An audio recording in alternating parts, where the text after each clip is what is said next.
The March sun was painting the olive tree's leaves with golden hues when Carlos Garcia parked his Ford van in the garage of his ranch-style home in the Garden of Recreo neighborhood. The diesel engine's rumble mixed with the typical afternoon sounds of Orlando, Florida. The ice cream truck down the street, kids playing on the sidewalk, the distant roar of trucks on the I-4 highway. 2 years. 2 years since that damned highway took Isabella and turned Juan Miguel into a shadow of the happy boy who used to run in the yard. Carlos sighed, adjusting his blue factory shirt, still damp with sweat. Another day just like the previous 300. Work, silence, guilt.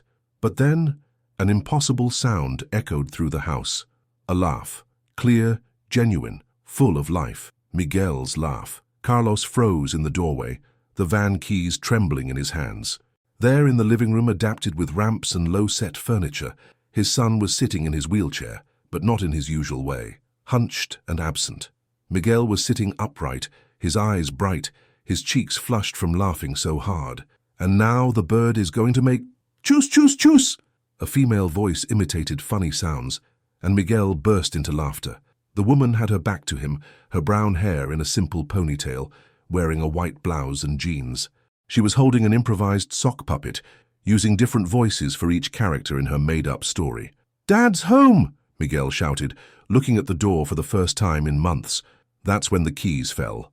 The metallic clang resonated like a gunshot, breaking the spell. Miguel's smile instantly vanished, as if someone had flipped a switch. He hunched back in his chair, his eyes losing that magical sparkle. The woman turned around, revealing a young face, maybe in her 20s, with extraordinarily expressive brown eyes. "Hi, you must be Carlos. I'm Mary Jo Davis, but everyone calls me Pepper." She approached him with a warm smile. "The agency sent me to care for Miguel." "What agency?" Carlos asked, confused, still processing the miracle he'd just witnessed. "Oh," Pepper hesitated. "Maybe there was a communication problem. I got a call this morning asking me to come here urgently." Carlos watched Miguel, who had returned to his catatonic state, staring fixedly at his own hands. But something was different. For a few seconds, his son had been happy. "You made him laugh," Carlos murmured in disbelief. "He's an amazing boy," Pepper replied, kneeling down to Miguel's level. "He just needed someone to see him for who he is, not for what happened to him." How could she make Miguel smile when he, the father, had failed miserably for the last 2 years? The familiar guilt mixed with something Carlos hadn't felt in a long time. Hope. I can try to talk to the agency tomorrow," he said, unable to take his eyes off his son. Miguel slightly raised his head, as if he were listening to a distant melody. And then, almost imperceptibly, his lips curved into the smallest of smiles. Could Pepper be the answer to the prayers Carlos had stopped praying? The aroma of coffee and freshly baked pastries woke Carlos at 6 in the morning. Going down to the kitchen, he found Pepper preparing breakfast in a way he'd never seen. Sandwiches cut into star shapes, orange juice served in colorful glasses, and small papers with animal drawings next to each item. "Good morning. The coffee's ready," she said cheerfully. "And look who's up earlier than you." Miguel was at the table, still in his pajamas, but sitting upright in his wheelchair. He wasn't smiling, but he also didn't seem lost in his gloomy thoughts. "Today we're going on an expedition in the garden," Pepper announced, as if it were the most natural thing in the world. "Miguel is going to show me all the hidden treasures here." "Treasures?" Carlos asked, pouring himself coffee. "Every leaf, every flower, every little ant has a story. Right, Miguel?"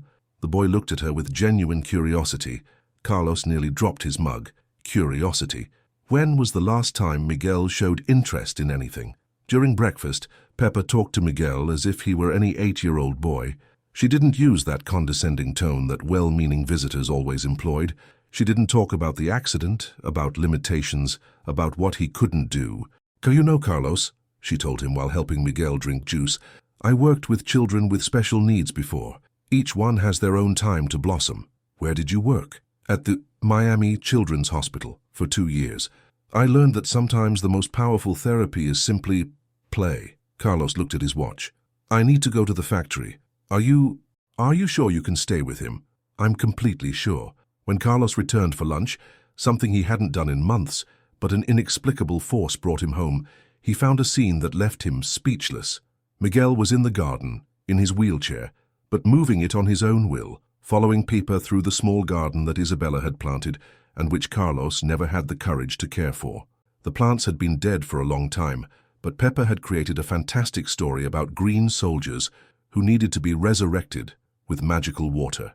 And now, General Miguel, I need you to give the order to attack the sadness of this little plant, she said dramatically. Miguel held the small watering can, his little hands trembling slightly, and murmured, attack. Carlos leaned against the kitchen door frame, moved. His son had spoken. One word, but he had spoken. Dad! Miguel shouted when he saw him, and for the second time in 2 years Carlos heard his own voice being called with joy. During lunch, Miguel ate on his own. Not all the food, but he ate without needing to be forced, without Carlos having to invent airplanes or negotiate every bite. Paper had transformed the plate into a treasure map, with each food item being a different island that needed to be discovered. How do you do it? Carlos asked quietly, while Miguel played with a toy he had abandoned 2 years ago. I don't do anything special, I just believe in him. When Carlos returned to work, he took with him something he had forgotten how to feel, the feeling that maybe, just maybe, his family could be happy again. That night, for the first time in 24 months, Miguel did not wet the bed. But happiness has a price that Carlos did not yet know. The doorbell rang one Thursday afternoon, cutting through the sound of Miguel's laughter, who was learning to play adapted checkers with Pepper. She had arrived a week ago, a week of progress that Carlos had deemed impossible. Who could that be? Pepper murmured, pausing the game. Carlos answered the intercom and almost dropped the device. The voice on the other end was too familiar, painfully familiar. Carlos, it's me, Roseanne. Miguel stiffened in his chair at the sound of the name. His little hands began to tremble, and the sparkle in his eyes instantly dimmed. Roseanne? Carlos repeated, incredulous. But you were in Denver, Can I come in? I need to explain a lot of things. In the 2 minutes it took for Roseanne to come up from the entryway, Carlos felt his world crumbling.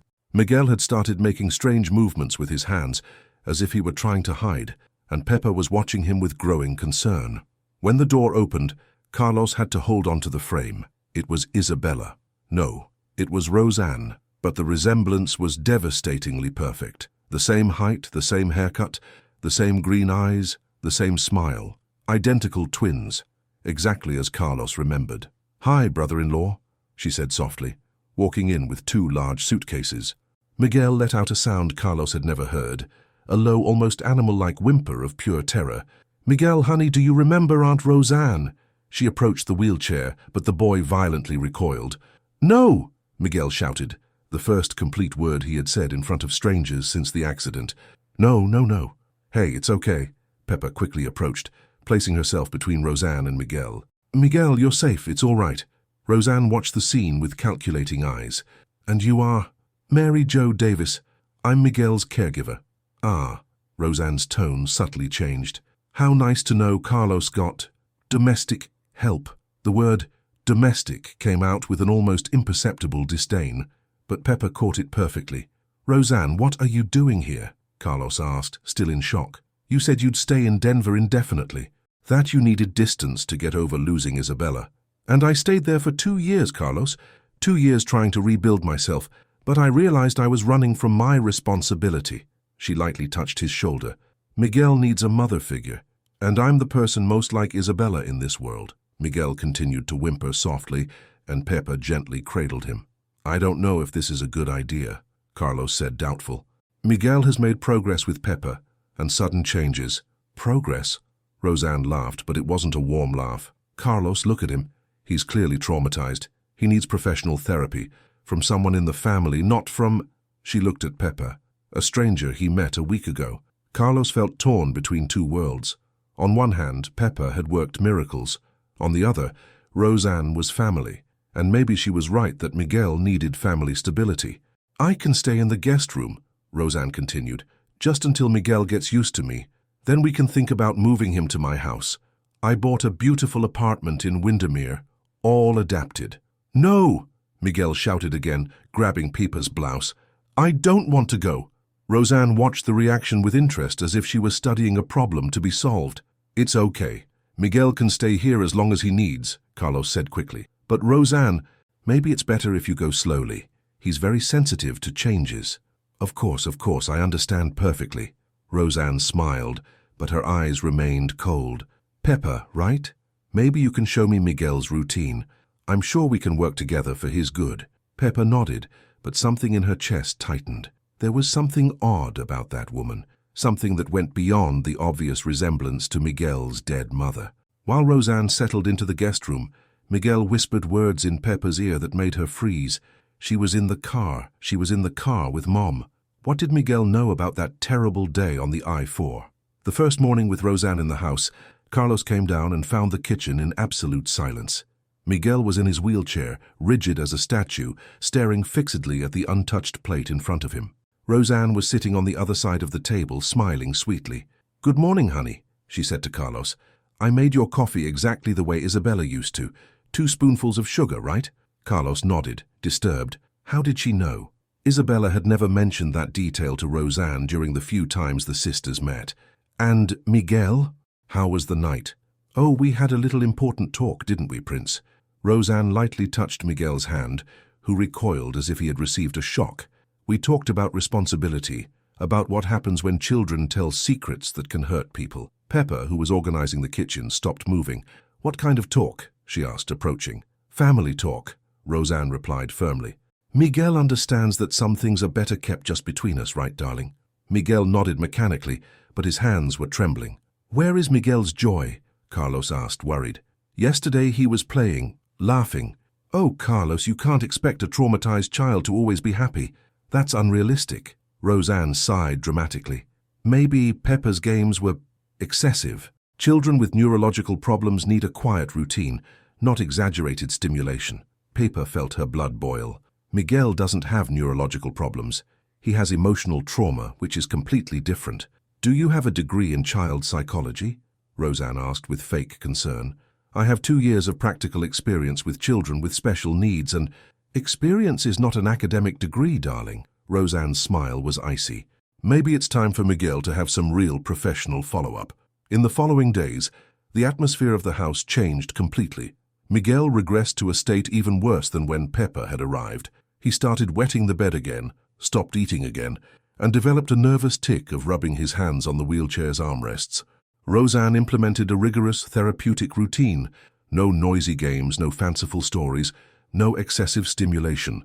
She read to Miguel in a monotonous voice, served meals without color or creativity, and always ended any activity by saying things like, "See what a good boy you are when you behave? Mom would be proud." Or, "We have to be very careful not to make Daddy sad with noise, right? He's already suffered so much." Pepper tried to maintain her special activities with Miguel, but Roseanne always appeared with some interference. "Pepper, could you help with the laundry?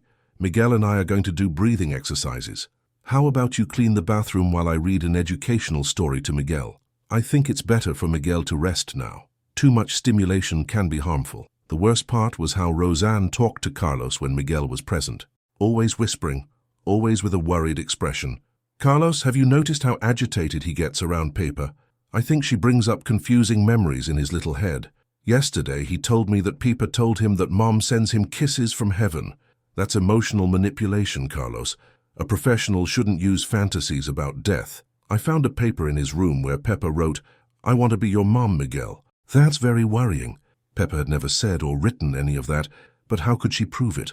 Roseanne's words were always said in private, always with tears in her eyes, always with the argument that she only wanted what was best for Miguel. One night, Pepper heard a soft crying coming from Miguel's room.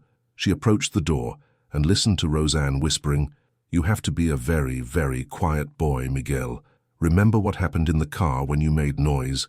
Remember how nervous Mom got. If you make noise now, if you tell things you shouldn't, something bad could happen to Dad too." Pepper's blood ran cold. That was pure psychological abuse, but when she tried to talk to Carlos the next day, she found that Roseanne had gotten there first. "Carlos, I need to tell you something very serious. Pepper is trying to interfere with our family. Yesterday she said she heard me threatening Miguel, which is a terrible lie. I think she's becoming obsessive. How could Pepper save Miguel from a predator who had the face of the woman he had loved most?" Pepper couldn't sleep. It was well past midnight when she decided to go down for a glass of water, moving silently through the house. Passing by the living room, she noticed a dim light coming from Carlos's office. She approached carefully and saw Roseanne leaning over the desk, rummaging through papers. They weren't work documents from the factory. They were bank statements, insurance policies, and documents about the inheritance Carlos had received from the sale of the family land a few months earlier. $50 million. Pepper didn't know Carlos was so rich. Roseanne was making notes in a notebook, calculating values, highlighting dates. When she stood up to get more papers from the file, Pepper saw that she had made a timeline. Date of the inheritance, date of the return from Denver, date of arrival at the house. The dates didn't match. According to Carlos, Roseanne had returned spontaneously to care for Miguel, but from the calculations on the paper, she had returned exactly 1 week after the inheritance was released.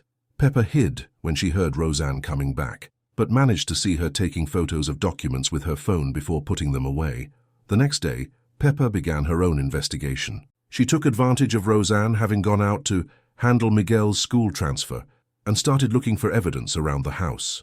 In the guest room, she found disturbing things, a folder with old photos of Carlos and Isabella, including some from their honeymoon that surely shouldn't be in Roseanne's possession. There were also receipts from a private detective in Orlando, with detailed reports on Carlos's daily routine for the last 6 months.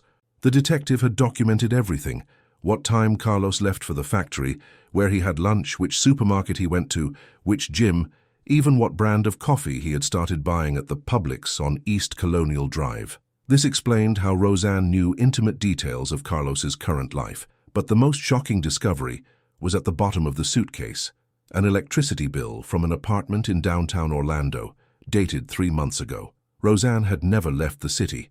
Looking for something, Pepper froze. Roseanne was standing in the doorway of the room with an expression that was anything but sweet.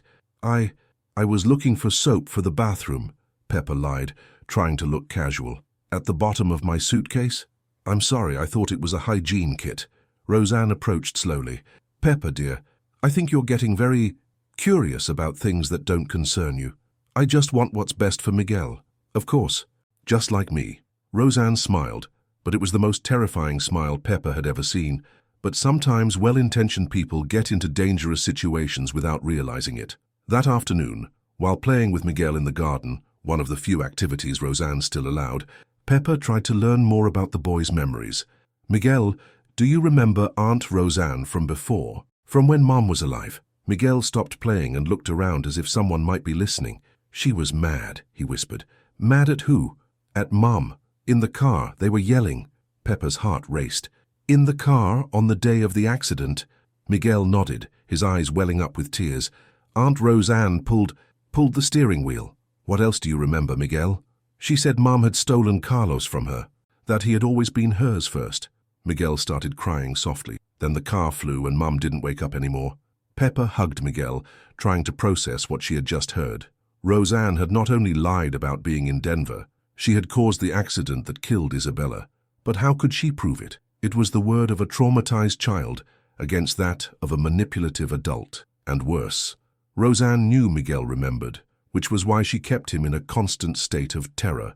That night, Pepper found a drawing Miguel had made and hidden under his mattress. 2 identical women fighting inside a car, with a crying child in the back seat.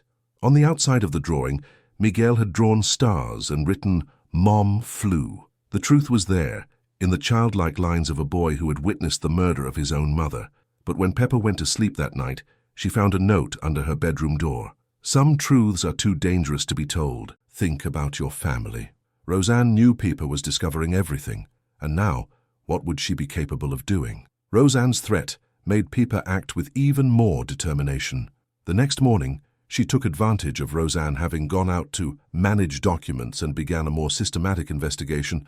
She called a friend who worked for the Orlando Police Department and asked for a favor: to check if there were any records of Roseanne Davis in the last 2 years in Denver. The answer came a few hours later. No records of residency, formal work, or even a police report in the city. It was as if Roseanne had never left Orlando. Meanwhile, Pepper remembered the photos she had seen on Miguel's tablet during moments of relaxation when he still played freely. Some were selfies he took around the house, but others showed places in the city. Maybe there were clues there. When Miguel returned from the supposed appointment, clearly more traumatized than when he left, Pepper got a few minutes alone with him while Roseanne was on the phone. "Miguel, can you show me the photos on your tablet? The ones you took of yourself when we played?" The boy, though scared, still trusted Pepper. With trembling fingers, he opened the photo gallery. Among images of him playing, Pepper found something extraordinary. Selfies of Roseanne, but they weren't recent selfies. The photos were from months ago, taken in places in Orlando. One at the High Mall at Millionaire, another at Lake Eola Park, several in the European Winter Garden area, all dated within the last 6 months, the period when Roseanne was supposedly in Denver. Miguel, how are these photos of Aunt Roseanne here?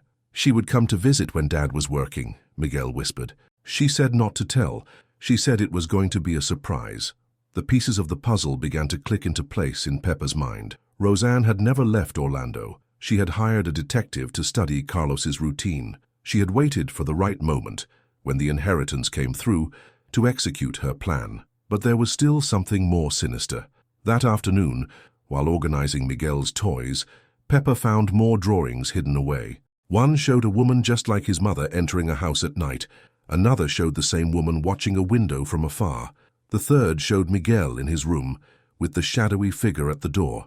Miguel had been watched for much longer than anyone had imagined. That night, when Carlos came home from work, Pepper tried to talk to him, but Roseanne always appeared to interrupt. Carlos, so glad you're home. I need to talk about the special school I visited today. They have a wonderful program for children with trauma. Pepper, could you make dinner tonight? I'm exhausted from handling so many things for Miguel. Carlos, have you noticed how much calmer Miguel is with a structured routine? I think we've finally found the right path. But Carlos didn't seem to notice that calm meant terrified. Miguel barely spoke, didn't play anymore, and had developed new tics, pulling threads from his own hair and making repetitive movements with his hands. In the middle of the night, Pepper heard noises coming from the office again. This time Roseanne was on the phone. Yes, everything is going as planned. He trusts me completely.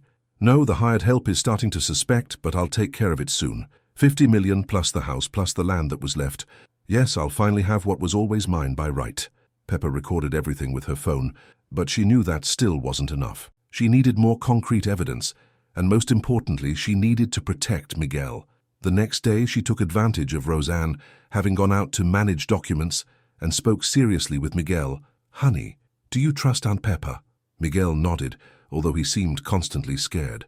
I need you to tell me everything about the day Mom went to heaven. Everything you remember, even if it's difficult. Miguel looked around, as he always did before talking about the subject. Aunt Roseanne came to the house that day, he began, his voice almost inaudible. She and Mom fought a lot. Aunt Roseanne said she was going to tell Dad a secret that would make him not want Mom anymore. What secret? I don't know. But Mom got very nervous. She said Aunt Roseanne was lying. Then Aunt Roseanne said that if Mom didn't get out of Dad's life, she was going to make something bad happen. Pepper felt a chill. And in the car, Mom was crying. Aunt Roseanne was saying that Dad had never really loved Mom, that he had always loved her first. Then she grabbed the steering wheel and Miguel couldn't continue, but he didn't have to. The truth was clear. Roseanne had murdered her own sister out of jealousy and greed. But when Pepper tried to talk to Carlos that night, she found that Roseanne had gotten there first. Carlos, I'm worried about Pepper. Today she questioned Miguel about the accident very aggressively. The poor thing got traumatized. I think she's developing an unhealthy obsession with our family. How to convince Carlos of the truth when the lie had Isabella's face? Pepper knew her time was running out. Roseanne was becoming more audacious, more manipulative, and Miguel was languishing every day. The boy had stopped eating completely, had developed a constant tremor in his hands, and every now and then would murmur, "I'm sorry, Mom," for no apparent reason. It was a Thursday afternoon when Pepper realized that Roseanne had decided to accelerate her plans. Carlos had gone to the factory to solve an urgent problem, and Roseanne prepared coffee for the two of them in the kitchen. "Pepper, dear, I think it's time we talked honestly," she said, pouring the cups with a smile that didn't reach her eyes. "About what?" "About your situation here. Look, Carlos and I are thinking of getting married soon. Miguel needs family stability, not a hired hand who is creating confusion." Pepper picked up the cup, but something in the aroma of the coffee made her hesitate. There was a slightly bitter, medicinal smell. "Miguel is attached to me," she said, pretending to drink but not swallowing. "That's exactly the problem. Excessive attachment to strangers is not healthy for a traumatized child." Roseanne drank her own coffee normally. "That's why we've decided it would be better for you to look for another job." "What if I refuse?" Roseanne's smile became icy. Well, stubborn people sometimes get involved in unfortunate accidents, like my poor sister. It was the first time Roseanne had openly admitted her involvement in Isabella's death. Pippa pretended that the substance in the coffee was affecting her, leaning back in the chair and slowly closing her eyes. Oh, what a shame. I think you drank too much coffee and you're feeling dizzy, Roseanne said, watching her carefully. Maybe it's better for you to go upstairs and lie down for a bit. I feel strange, Pippa murmured, pretending to be sedated. Of course, the Ambien has that effect, doesn't it? Roseanne no longer bothered to hide it. You know, Pippa, you got yourself into a very dangerous situation. I always loved Carlos, ever since before he met my sister. Isabella knew that, but she still married him, got pregnant, built the family that should have been mine. Pippa kept her eyes closed, but her mind was on high alert. The day of the accident, I went to their house to give her an ultimatum. Either Isabella left, or I would tell Carlos about her betrayals. Betrayals, Pippa murmured, as if she were delirious. Isabella was not the saint everyone thought she was. She'd had affairs with other men, even with my ex-boyfriend. I had proof. Roseanne walked around the kitchen, checking if Pippa was really sedated, but she refused to get out of Carlos's life. She said she was going to tell him I was lying, that I was obsessed. Roseanne stopped in front of Pippa, testing her level of consciousness. So we went for a drive to talk better.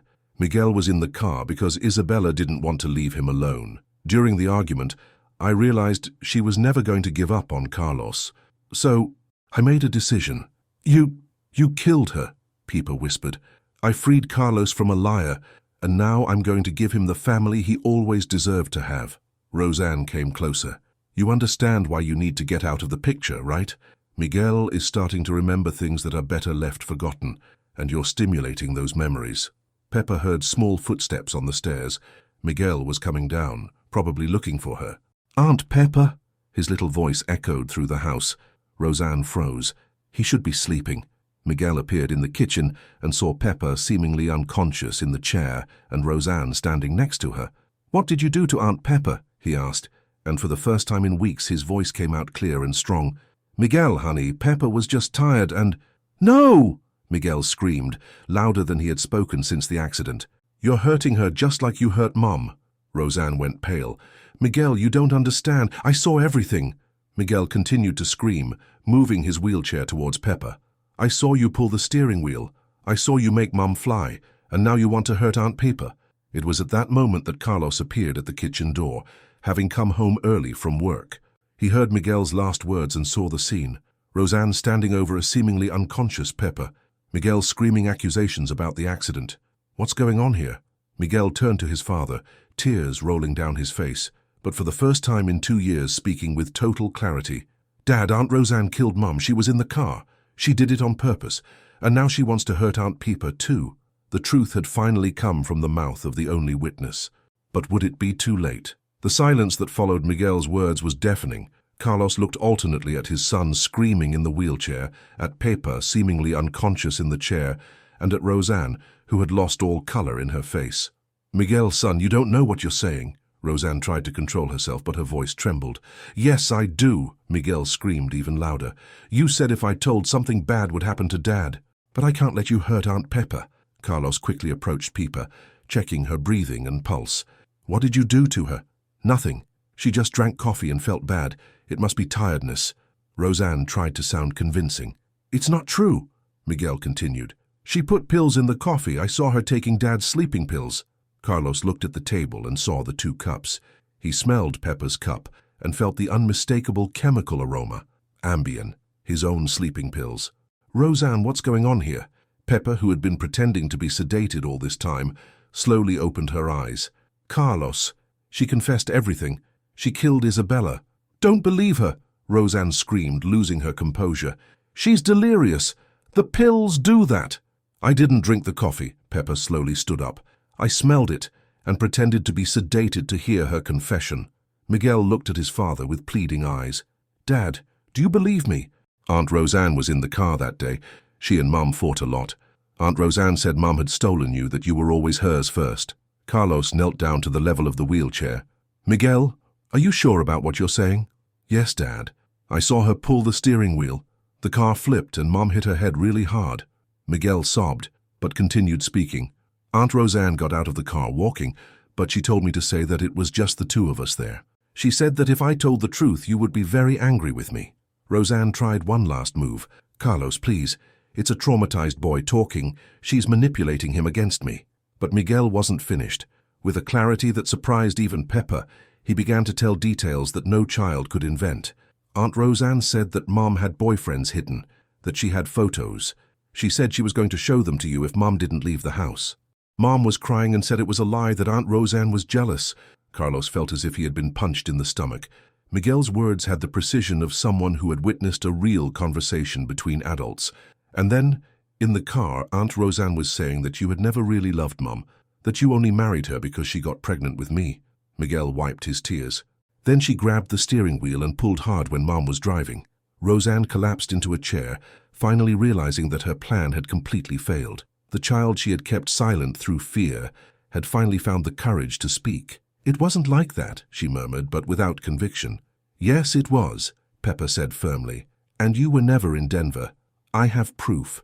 Electricity bills from your apartment here in the city, photos of you taken in Orlando in recent months, reports from the private detective you hired to spy on Carlos. Carlos looked at Roseanne with a mixture of disbelief and horror. Is it true? Did you kill my wife? Roseanne looked around, seeking a way out, but she was cornered. Miguel continued to speak, as if a dam had broken. Dad, Aunt Roseanne came here to the house when you were working, long before she officially appeared. She knew everything about our life. She knew what brand of coffee you bought. She knew you had changed gyms. How could she know those things if she was in Denver? Pepper completed. Finally, faced with all the evidence, Roseanne broke down. Okay, maybe it wasn't completely accidental. Carlos got up, his face pale with shock. But you don't understand, Carlos, Roseanne screamed, desperate. I always loved you, ever since before you met my sister. She knew and still married you. She stole my chance at happiness. So you killed her. I freed you from a liar. Isabella wasn't who you thought she was. Miguel, who had found his voice after 2 years of silence, said with a wisdom beyond his 8 years, Mum was good, Aunt Roseanne. She loved me and she loved Dad. You were the bad one. Carlos picked up the phone and called the police. While they waited, Roseanne made one last attempt. Carlos, think about what we're doing. Miguel needs stability. He needs a mother figure. I can give him that. You? Carlos looked at her with repulsion. You killed his mother and spent 2 years terrifying my son so he wouldn't tell the truth. Miguel came closer to Pepper and took her hand. Aunt Pepper, you're not going to leave, are you? Pepper knelt beside the wheelchair and looked into the boy's eyes, eyes that were finally sparkling again. Never, Miguel. I'll never leave you. When the police arrived, Roseanne was arrested for murder and attempted murder. Her last screams echoed through the house she had tried to destroy. He was always mine. He was always mine by right. But Carlos looked at Miguel, his son who had started talking, smiling, living again, and at Pepper, the woman who had saved his family, and he knew that the truth had finally set them free. A year later, the house in the Garden of Recreo was breathing happiness again. 6 months after Roseanne's arrest, the house in the Garden of Recreo had completely transformed. What was once a home haunted by silence and pain now vibrated with laughter, conversations, and the renewed energy of a family that had learned to heal. Miguel was unrecognizable. The boy who had spent 2 years mute and apathetic now talked non-stop, asked questions about everything, and had developed a passion for drawing that surprised even his therapists from the Miami Children's Hospital. His drawings changed drastically. Instead of gloomy scenes of accidents and terror, he created colorful landscapes, portraits of the family, and fantastic adventures with superheroes. Aunt Pepper, look what I drew. Miguel approached the kitchen table where she was preparing lunch, holding out a paper full of vibrant colors. In the drawing, 3 smiling figures were holding hands in front of a house: a tall man, a brown-haired woman, and a boy in a wheelchair decorated with stars and hearts. That's the 3 of us, he announced proudly. Our family! Pepper felt her eyes welling up. In recent months, Miguel had started calling her aunt spontaneously, a word that carried all the love and trust she had won. It's beautiful, honey. Let's show it to Dad when he gets home. Carlos still worked at the factory, but his relationship with work had completely changed. Now he had lunch at home every day, left earlier when possible, and dedicated his evenings entirely to the family. Weekends became sacred, walks in Lake Eola Park, picnics at Wekiwa Springs State Park, movie sessions at the mall. "Dad!" Miguel shouted when he heard the familiar sound of the van in the garage. "I have a surprise!" Carlos came in smiling, an expression that had become constant on his face. "What surprise, champ?" "I drew our family. And look," Miguel pointed to a small figure floating in the sky of the drawing. "Mom is in the drawing too, but now she's happy because we're happy." Carlos knelt down to examine the drawing more closely, and Peppa saw that his eyes were filling with tears. But they were different tears than the ones she had seen in the first days. They were tears of gratitude, not pain. "It's perfect, Miguel. Mom would be very proud to see how strong and brave you are, and I'm not afraid anymore," Miguel said with conviction, "because now I know that telling the truth is always better, even when it's difficult." During lunch, Miguel animatedly talked about his morning at the special school. He had made friends, participated in art activities, and even started a gardening project that he was eager to implement in the home garden. "Aunt Peppa, the teacher, said that if we plant carrots in the garden, they'll grow and we can make carrot cake. What a wonderful idea. We can start this weekend." Carlos watched the interaction between Peppa and Miguel with a feeling that grew every day. Love, not just gratitude for the salvation of his son, but genuine love for the extraordinary woman who had entered their lives when they needed her most.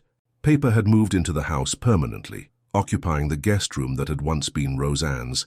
But she was much more than a caregiver now.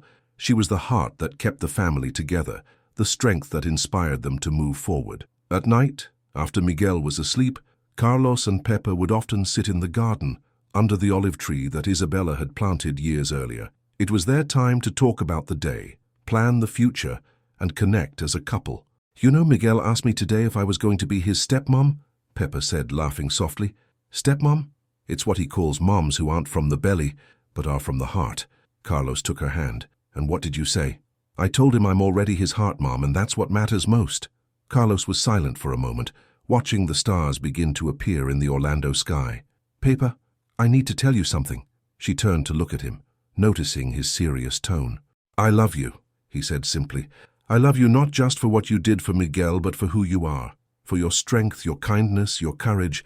You saved my family, but more than that, you made me remember how to love again." Peppa felt her heart race.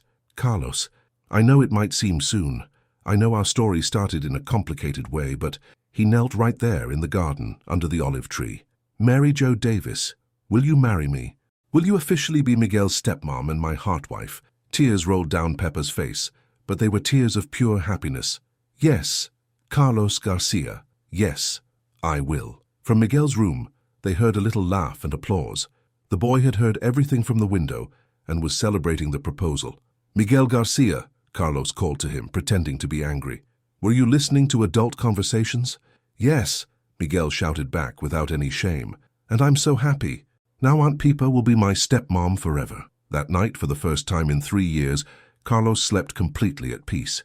His family was complete, and the future finally looked bright again. But every story of overcoming needs a closure that honors the past. The wedding was scheduled for the following Saturday, an intimate ceremony in the house's own garden, under the olive tree that had witnessed so many important moments for the family. Carlos wanted something simple and meaningful, and Peppa completely agreed. Miguel took on the role of chief organizer of the ceremony, a responsibility he took very seriously. He drew the invitations by hand, chose the flowers from the garden for the decoration, and even composed a speech that he practiced for days. "Aunt Peppa," he told her on the morning of the wedding, "you look beautiful." Peppa had chosen a simple white cotton dress that she bought at a store downtown. It wasn't a traditional wedding dress, but it was perfect for her. Elegant, practical, and full of personality. "Thank you, honey. And you look very handsome, too." Miguel was wearing a light blue dress shirt and a tie. Sitting in the wheelchair, he had decorated himself with white ribbons and small flowers from the garden. The guests were few but significant. Peppa's mother, who had recently moved to Orlando to be closer to her daughter, her brother, John, who brought his wife and their 2 young children, some of Carlos's work colleagues, and the team from the Miami Children's Hospital that accompanied Miguel. The officiant was a kind gentleman Carlos knew from his school days, who had agreed to officiate the ceremony in the garden when he learned the family's story. "Dear friends," the officiant began, "we are here today to celebrate not only the union of Carlos and Mary Jo, but the formation of a family born of true love. Miguel was sitting in the first row of improvised chairs, swinging his legs with anticipation for his part in the ceremony to arrive. "Carlos Garcia," the officiant continued, "do you accept Mary Jo Davis as your wife and promise to love, respect, and care for her in all moments of life?" "I do, with all my heart," Carlos replied, looking deeply into Pepa's eyes. "Mary Jo Davis, do you accept Carlos Garcia as your husband and promise to love, respect him, and be a loving mother to Miguel in all moments of life?" Pepa looked at Miguel, who gave her an encouraging thumbs up, and then looked at Carlos. "I do, with all my soul. And now," the officiant announced with a smile, "Miguel would like to say a few words."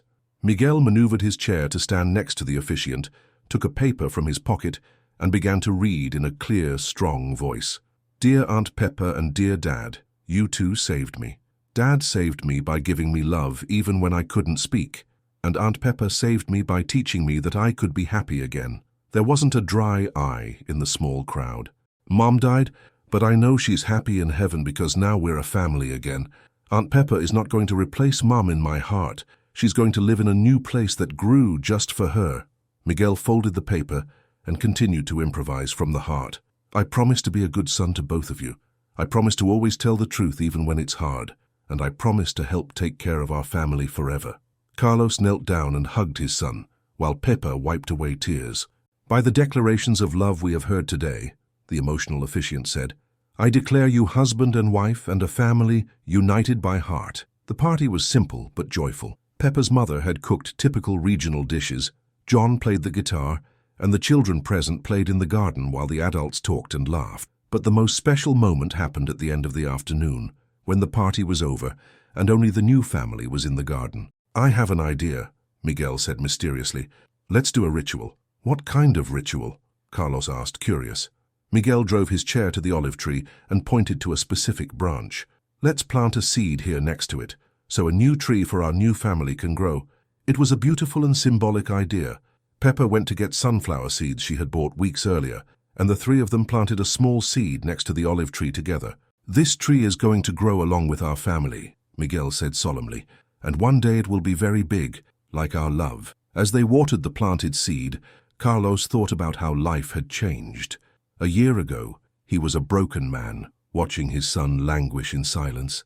Now he had a wonderful wife and a son who talked, laughed, and dreamed about the future. That night, after Miguel fell asleep, Carlos and Pepa, now officially husband and wife, sat in the garden for the first time as a married family. "Are you happy?" Carlos asked, taking her hand. "Happier than I ever imagined was possible," Pepa replied sincerely. "And are you not afraid of what people will say about our story, about how we met?" Pepa smiled. "Carlos, our story is about love overcoming fear, about truth overcoming lies, about a family being formed not by blood but by heart. What should I be afraid of?" They stayed in silence, listening to the sounds of the night in Orlando, feeling the peace of someone who had finally found their place in the world. But there was still one last trip the family needed to make together. 3 months after the wedding, on a sunny Sunday morning, Miguel made a request that took Carlos and Pepa by surprise. "I want to visit Mom," he said during breakfast, with the naturalness of someone asking to go to the park. Carlos almost dropped his coffee cup. In almost 3 years, Miguel had never shown interest in visiting Isabella's grave. In fact, he avoided any mention of the cemetery. "Are you sure, son?" Carlos asked kindly. "Yes, I am. I want to tell Mom about the wedding, about how happy I am, about Aunt Pepa." Miguel looked at Pepa with his bright eyes.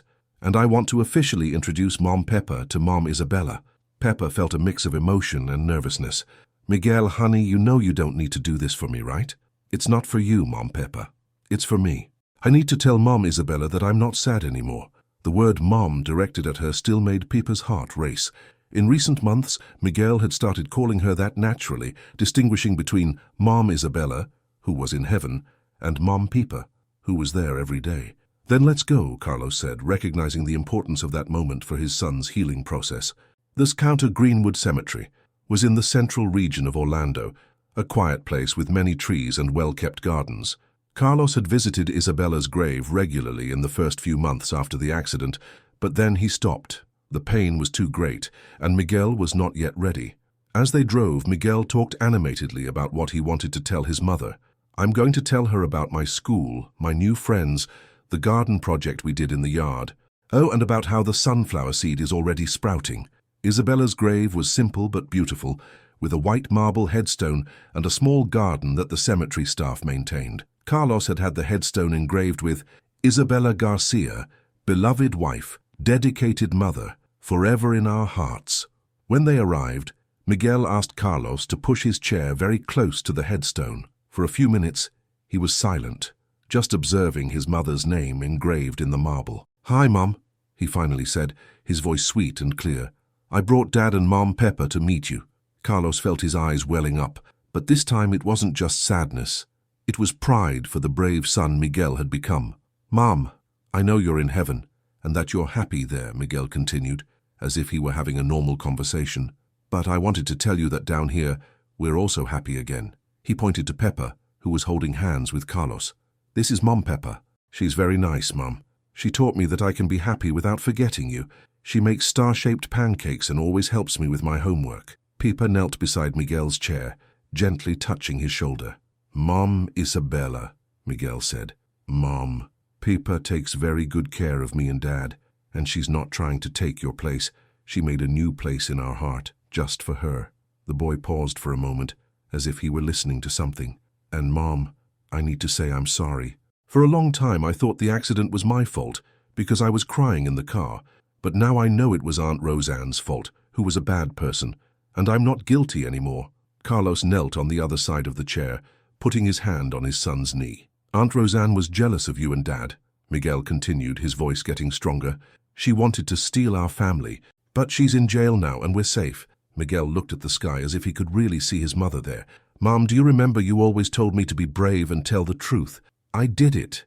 It was very difficult, but I told the truth about what I saw in the car, and the truth saved our family." Pepper discreetly wiped away tears, moved by Miguel's maturity and courage. "Now I can talk about you without getting sad," Miguel said, smiling. "I can remember your stories, your hugs, how you used to sing me to sleep, and I can be happy even while missing you." Carlos approached the headstone. "Isabella, honey, I know you're watching over us from afar. Thank you for sending Pepper to save our family. I promise to take good care of Miguel and honor your memory every day." Finally, Pepper approached the headstone.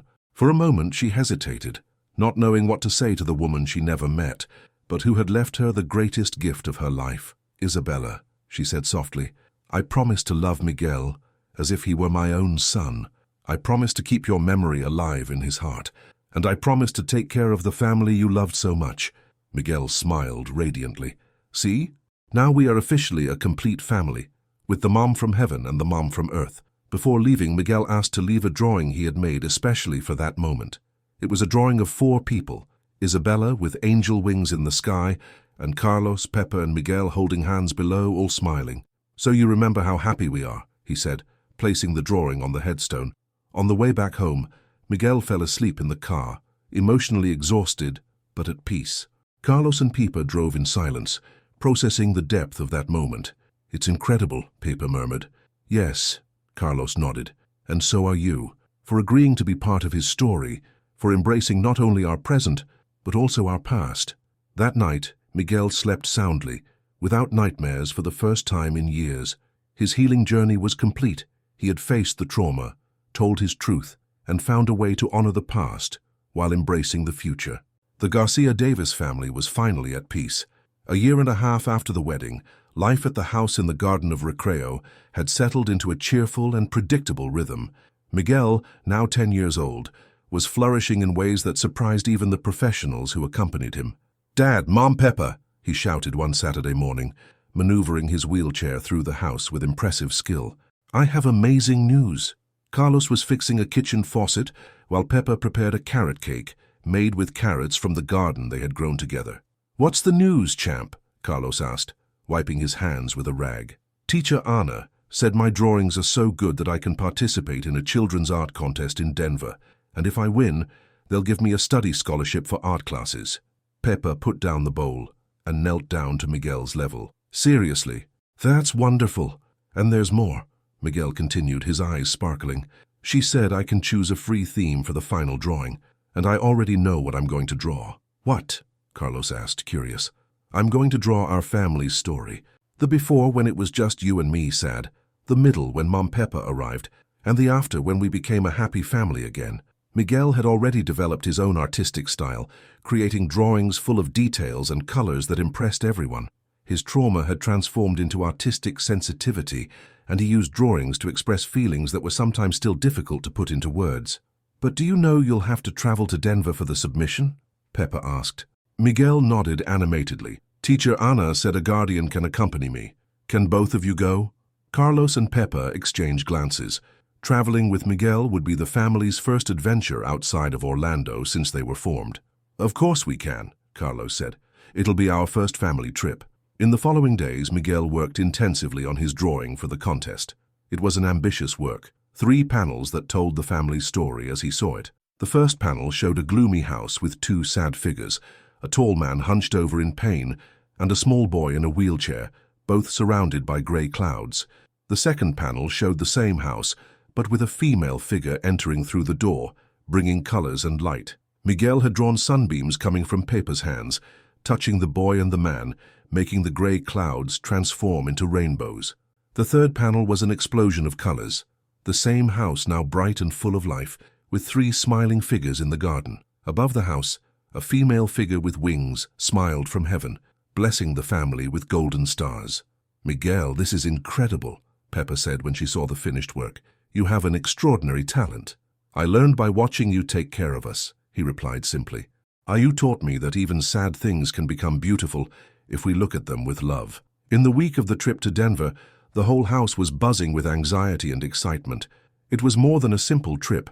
It was a symbol of how far they had come. 2 years earlier, Miguel could barely leave his room. Now he was ready to show his talent to the world. "Mom Pepper," Miguel said the night before the trip, "can I ask you a question?" "Of course, honey. Do you ever regret becoming our family, leaving your old life to take care of us?" Pepper sat on the bed next to him, gently touching his face. "Miguel, my old life was empty. I took care of other children, but I went home alone every night. Now I have you and Dad. I have a real family. How could I regret the greatest gift of my life? And are you not sad that you don't have children from your womb?" "Miguel Garcia," Pepper said, looking deeply into his eyes. "You are my son from my heart. That's much stronger than any tie of the womb. I love you as if I had carried you, raised you from a baby, breastfed you. Do you understand?" Miguel nodded, satisfied with the answer. "Besides," Pepper continued with a mischievous smile, "who said our family can't grow even more?" Miguel's eyes widened. "Are you and Dad thinking of having a baby? We're talking about adopting a child who needs a family, just like you needed one when I arrived." Miguel was silent for a few seconds, processing the information. "It would be great to have a brother or sister," he finally said. "I could teach them things, like you taught me." "Exactly. You'd be an incredible big brother." That night, Miguel slept, dreaming of the next day's trip and the possibility of soon having a new member in the family. Life had become an adventure full of possibilities, very different from the gloomy days when the future seemed not to exist. In Denver, Miguel would discover that his talent could open unimaginable doors. The trip to Denver was a whole adventure. Miguel couldn't contain his excitement seeing the city's tall buildings, the movement on the streets, and especially the contest venue, a modern cultural center in the River North Art District, full of art and creativity. "Wow, so many people!" Miguel exclaimed upon arriving at the event. There were hundreds of children from all over Colorado, accompanied by parents and teachers, all eager to show their art. Carlos pushed Miguel's wheelchair through the halls of the cultural center, while Pepper carried the portfolio with the drawings carefully protected in plastic. "Nervous?" Pepper asked, noticing that Miguel was quieter than usual. "A little," he admitted, "but also excited. I've never seen so many kids who like to draw like me." The registration was smooth, and they were soon directed to the booth where Miguel was to exhibit his work. When they set up the 3 panels of the family's story, other children and adults began to approach, drawn by the technical quality and the emotion of the drawings. "Wow," said a curly-haired girl at the next booth, "your story is so beautiful. You draw so well." "Thanks," Miguel replied, blushing but proud. An older gentleman with grey hair approached, observing the panels carefully. "Excuse me, are you the boy's guardian?" he asked Carlos. "I'm his father." "Why?"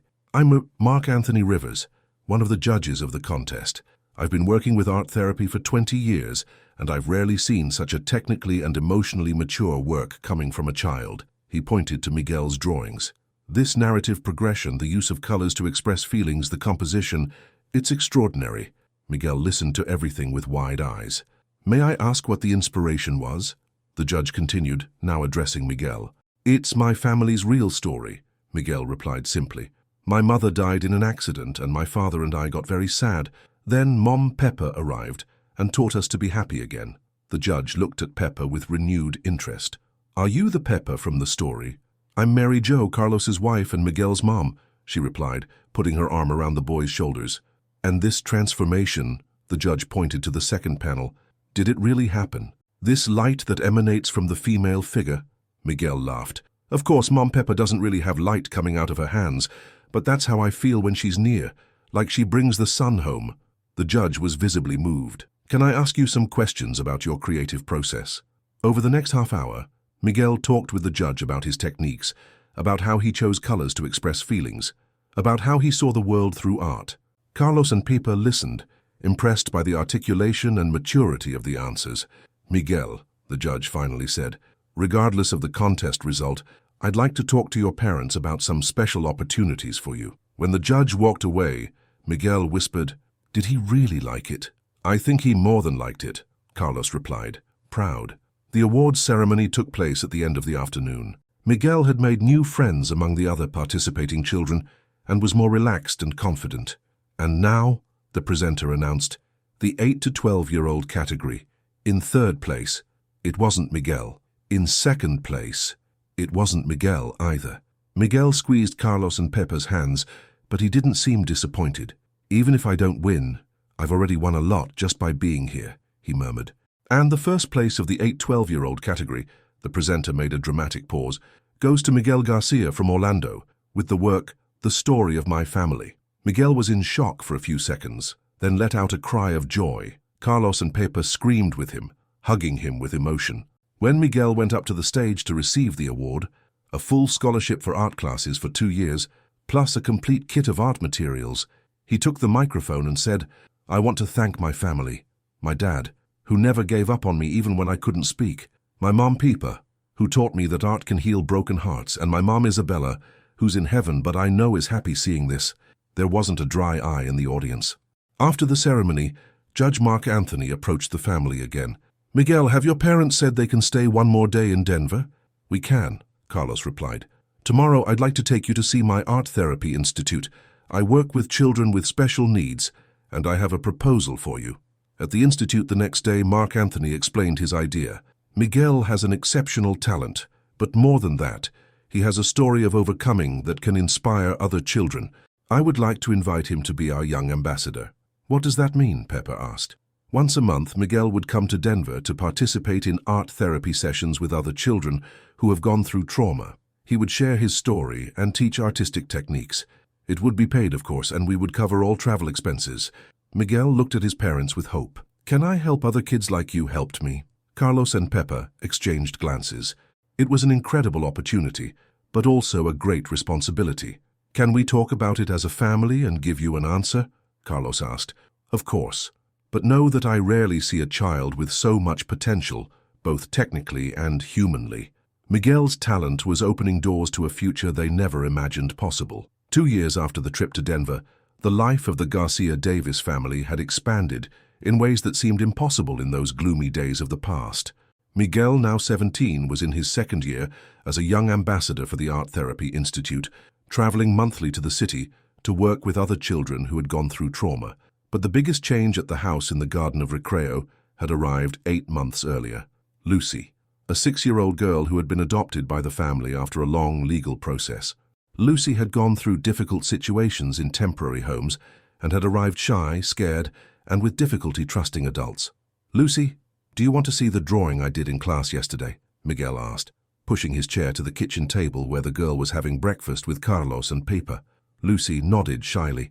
In the first few months she barely spoke, but Miguel's patient presence had been fundamental to her adaptation. Seeing an older brother who had also gone through difficulties made her feel less alone. Miguel showed a colorful drawing of a family of 5 people: Carlos, Pepa, himself in the wheelchair, Lucy, and a female figure with wings watching from heaven. "That's all of us," he explained, And Mom Isabella too, because she's part of our family even though she's in heaven. Lucy studied the drawing carefully.